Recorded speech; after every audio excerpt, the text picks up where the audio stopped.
सवाल यही है कि क्या यूजीसी पर महाभारत अभी और बढ़ेगी। ऐसा इसलिए क्योंकि यूजीसी के नए नियमों पर स्टे को लेकर सुप्रीम कोर्ट के कल आए फैसले के बाद भले ही सियासी पार्टियों का रिएक्शन बैलेंस हो गया हो, लेकिन इसे लेकर छात्रों का मूड कुछ और ही दिखाई दे रहा है। मैं आपको देश के दो बड़ी यूनिवर्सिटीज कैंपस से आई दो तस्वीरें दिखाता हूं जो सुप्रीम कोर्ट के फैसले के बाद आई है। एक तस्वीर जेएनयू की है, एक तस्वीर बीएचयू की है। JNU Delhi, BHU Varanasi. पहली तस्वीर दिल्ली के जेएनयू की है। यहां देश की सबसे बड़ी अदालत के फैसले के बाद छात्रों ने बीती शाम को नारेबाजी की, नए नियम पर रोक लगाने का सुप्रीम कोर्ट के स्टे का विरोध किया। दूसरी तस्वीर देश की राजधानी से करीब 800 किलोमीटर दूर बनारस हिंदू यूनिवर्सिटी की है। यहां पर दो हॉस्टल के छात्रों के बीच विवाद इतना बढ़ गया कि कैंपस में पुलिस फोर्स बुलाने की नौबत आ गई। जेएनयू और बीएचयू दोनों देश की दो टॉप यूनिवर्सिटीज हैं।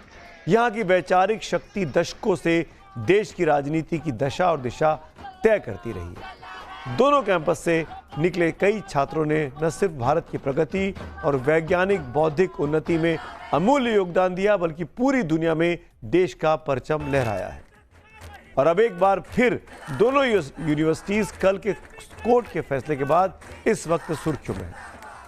तो पहले बात दिल्ली के जवाहरलाल नेहरू यूनिवर्सिटी की कर लेते हैं। सुप्रीम कोर्ट के फैसले के बाद बीती रात यहां क्या कुछ हुआ, पहले वो देखिए। यूजीसी पर सुप्रीम कोर्ट का फैसला आते ही जवाहरलाल नेहरू यूनिवर्सिटी यानी जेएनयू एक बार फिर वैचारिक जंग का अखाड़ा बन गई। दिल्ली की कड़ाके की सर्दी के बीच जेएनयू के छात्रों की एक टोली साबरमती हॉस्टल के बाहर जमा हो गई। हाथों में बैनर और जुबान पर जेएनयू स्टाइल नारे। प्रदर्शन के दौरान छात्रों ने एक पुतले को आग के हवाले किया, जिसे उन्होंने ब्राह्मणवाद का प्रतीक बताया। प्रदर्शनकारी छात्रों का सीधा आरोप है कि नए नियमों पर रोक लगाकर जातिगत भेदभाव के खिलाफ उठने वाली आवाजों को दबाने का प्रयास किया जा रहा है। अपने भाषणों में छात्रों ने मंडल आयोग और SC/ST एक्ट का हवाला देते हुए कहा कि नए नियम कैंपस में दलित, आदिवासी और ओबीसी के छात्रों की सुरक्षा के लिए जरूरी थे। एकेडमिक एक्सीलेंस के साथ साथ जेएनयू की एक और पहचान भी है, और वो है विवादों से इसका पुराना नाता। जेएनयू के लेफ्ट छात्र संगठनों पर कभी पाकिस्तान के समर्थन में मुशायरा तो कभी भारतीय जवानों की शहादत पर जश्न मनाने का भी आरोप लग चुका है। 1980 में छात्रों के दो गुटों के बीच हिंसक झड़प के बाद यूनिवर्सिटी 46 दिनों तक बंद रही थी। साल 2000 में यहां पाकिस्तान के समर्थन में मुशायरे का आयोजन हुआ था।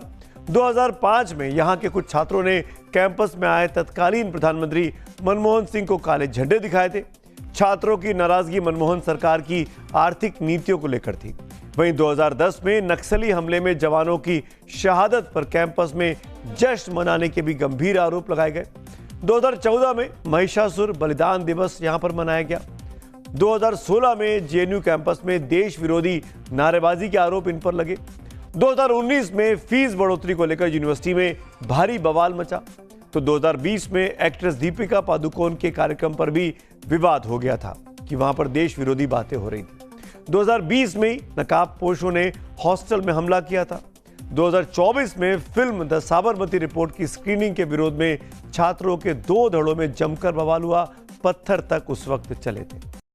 इधर बनारस के बीएचयू कैंपस में भी कल छात्रों के दो गुटों में जमकर मारपीट हुई। बताया जा रहा है कि जातिगत टिप्पणी और पुरानी रंजिश को लेकर छात्रों के दो गुटों में मारपीट हो गई। पिटाई में एक छात्र पीयूष तिवारी घायल हो गए और उसके बाद बिरला और रुइया हॉस्टल के छात्रों के बीच लाठी, डंडे और पत्थरबाजी हुई। हालात जब बेकाबू हो गए तो कैंपस में पुलिस फोर्स को बुलाना पड़ा और देखते ही देखते बीएचयू कैंपस पुलिस छावनी में तब्दील हो गया। कैंपस में आज एक बड़ा मार्च निकाला गया था यूजीसी बिल को लेकर, और उसी दरमियान छात्रों के दो गुट आपने भिड़ गए। और आप तस्वीरों में देखिए कि जो पुलिस के आला अधिकारी हैं वो इस वक्त यहाँ पर मौजूद हैं। डीसीपी गौरव बंसवाल जी हैं, हम उनसे बात करने की कोशिश करेंगे कि सर किस तरीके की घटना हुई है यहाँ पर। देखिए, अभी ये छात्रों के बीच में आपसी विवाद हुआ है। तो ये रुइया हॉस्टल और बिरला हॉस्टल के लड़कों के आपस में झगड़ा हुआ है, उसी को लेकर थोड़ा तनावपूर्ण माहौल था। आपस में कोई वाद विवाद हो गया था किसी बात को लेकर के। और इसमें जो शिकायत प्राप्त हो रही है कि कुछ यहाँ पे बदमाश टाइप के लड़के हैं जो यहाँ पे रह रहे हैं, कुछ निष्कासित छात्र हैं, उनकी ओर से ये इस घटना को अंजाम दिया गया। ऐसी शिकायत प्राप्त हो रही है। जिसको चोट लगी है लड़का, वो बता रहा है कि यहाँ पे कुछ ऐसे लोग हैं जो बाहर के हैं और वो यहाँ रह रहे हैं, तो उन्हीं को लेकर के अब यहाँ पे दबिश दी जाएगी। पुलिस प्रशासन की ओर से मामला भले ही पुरानी रंजिश का बताया जा रहा हो, लेकिन हंगामे और बवाल की टाइमिंग पर सवाल जरूर उठ रहे हैं। यूजीसी के नए रेगुलेशंस को वापस लेने की मांग को लेकर यहां के छात्र भी पिछले कई दिनों से प्रदर्शन कर रहे थे और जैसे ही सुप्रीम कोर्ट का फैसला आया, कैंपस के हालात तनावपूर्ण हो गए। आपको एक बात याद दिला दें कि कल शाम को 6:57 पर हम अपने चक्रव्यूह स्पेशल में पूरा डिटेल कवरेज करेंगे। आखिर ये यूजीसी विवाद की एबीसी क्या है, पूरा विवाद क्या था, क्यों है और कैसे इसको सुलझाया जा सकता है। ऐसे कुछ महत्वपूर्ण रिपोर्ट लेकर कल शाम हम आपके सामने जरूर हाजिर होंगे। डिटेल रिपोर्ट आप देखिएगा। यूजीसी इक्विटी रेगुलेशन 2026 पर सुप्रीम कोर्ट ने अगले आदेश तक रोक लगाई है। अभी 2012 के ही नियम लागू है। 19 मार्च को अगली सुनवाई की तारीख तय है। गुरुवार को सुनवाई के दौरान सुप्रीम कोर्ट ने कहा था कि आजादी के 75 वर्ष बाद भी अगर हम जाति विहीन समाज की दिशा में आगे नहीं बढ़ पा रहे हैं तो यह बेहद चिंताजनक है। साथ ही कोर्ट ने यह भी सवाल उठाया कि क्या हमने अब तक जो संवैधानिक उपलब्धियां हासिल की हैं, हम उन्हें उल्टी दिशा में ले जा रहे हैं। देश की सबसे बड़ी अदालत की यह टिप्पणी हर भारतीय को जरूर याद रखनी चाहिए, क्योंकि सवाल देश की एकता का है और इसे बनाए रखना हर भारतीय का कर्तव्य भी है। यूजीसी पर जैसा कि मैंने आपको कहा, फिर से याद दिला दूं, कल शाम शनिवार शाम 6:57 पर चक्रव्यूह स्पेशल में पूरी डिटेल रिपोर्ट आपको दिखाएंगे। यूजीसी की एबीसी जरूर देखिएगा। अब बात असम के सीएम हेमंत बिस्व शर्मा के बयान पर मचे घमासान की करते हैं। কিন্তু মিয়াকেতো কষ্ট দিব গৈছিল নহয়, গতিকে যোনে যেনেকে পাৰে মিয়া কষ্ট দিয়ক না, আপুনিও দিয়ক না। ৰিক্সাত উঠিলে 5 টকা ভাড়া হলে 4 টকা দিয়ে। बांग्लादेश से जो लोग आए हैं वो लोग अपने आप को ही मियाँ बोलते हैं। मैं तो वो नाम नहीं दिया है, वो तो खुद ही वो नाम लिया है। यूजीसी के नए नियम को लेकर जाति की लड़ाई आ गई तो यही लड़ाई धर्म के सवाल पर हिंदू मुसलमान की बन जाती है। इसके दो खबरों से आपको समझाता हूं। पहली खबर असम से आई है, जहां के मुख्यमंत्री हेमंत बिस्व शर्मा ने मुसलमानों पर आपत्तिजनक बयान दिया।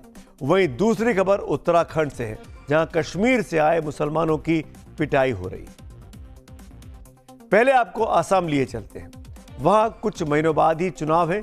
क्या इसीलिए हिंदू मुसलमान वाला तनाव फैलाया जा रहा है?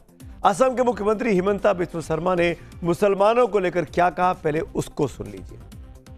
কিন্তু মিয়াকেতো কষ্ট দিব গৈছিল নহয়, গতিকে যোনে যেনেকে পাৰে মিয়া কষ্ট দিয়ক না, আপুনিও দিয়ক না। ৰিক্সাত উঠিলে 5 টকা ভাড়া হলে 4 টকা দি দিব। কষ্ট খালেহে অসমৰ পৰা যাব। ৰাতিটো 9টাত গৈছিলে, মইতো কওঁ মিয়াক কষ্ট দিব ৰাতি 12টাতো যাওক ক'ৰবাত যাব খুজিলে। এইবিলাক কোনো ইস্যু নহয়। हेमंत बिस्व शर्मा कह रहे हैं कि वो ये तरकीब असम के लोगों को, घुसपैठियों को भगाने के लिए दे रहे हैं। उनकी दलील है कि अगर मियां मुसलमान यानी उनके हिसाब से बांग्लादेश मुसलमानों को परेशान किया जाएगा तो वो खुद ब खुद असम छोड़कर वापस लौट जाएंगे, भाग जाएंगे। मुख्यमंत्री जी की एक नायाब नुस्खा घुसपैठ खत्म करने का उन्होंने निकाला है। इस कहानी में मियां शब्द पर सवाल है। क्या मियां और मियां इन दो शब्दों में फर्क है? पहले वो समझ लेते हैं। दरअसल मियां असम में इस्तेमाल होने वाला शब्द है, जबकि मियां फारसी या उर्दू का शब्द है। मियां बांग्ला भाषी मुसलमानों के लिए इस्तेमाल होता है, जबकि मियां सज्जन, श्रीमान ऐसे जो उद्बोधन होते हैं वहां पर इसका इस्तेमाल आदर सूचक शब्द के तौर पर होता है।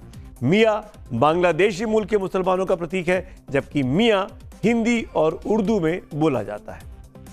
अब मियां और मियां शब्द का फर्क अपनी जगह है, लेकिन बात मुसलमानों से जुड़ जाती है। इस पर विपक्षी दलों ने सुप्रीम कोर्ट से संज्ञान लेने की अपील कर दी। पता नहीं वो किस प्रकार के मुख्यमंत्री हैं। मैं तो ये कहूँगा ऐसे व्यक्ति को तो मुख्यमंत्री होना ही नहीं चाहिए इस देश के अंदर, जो समाज को तोड़ने की बात करे और देश को तोड़ने की। कि कहाँ चले जाएं और क्या भाषा बोल रहे हैं। सुप्रीम कोर्ट को संज्ञान लेना चाहिए कि एक संवैधानिक पद पे बैठा हुआ व्यक्ति इस प्रकार की अनर्गल भाषा का अगर प्रयोग कर रहा है तो देश के अंदर अलगाववाद की भावना को पनपने का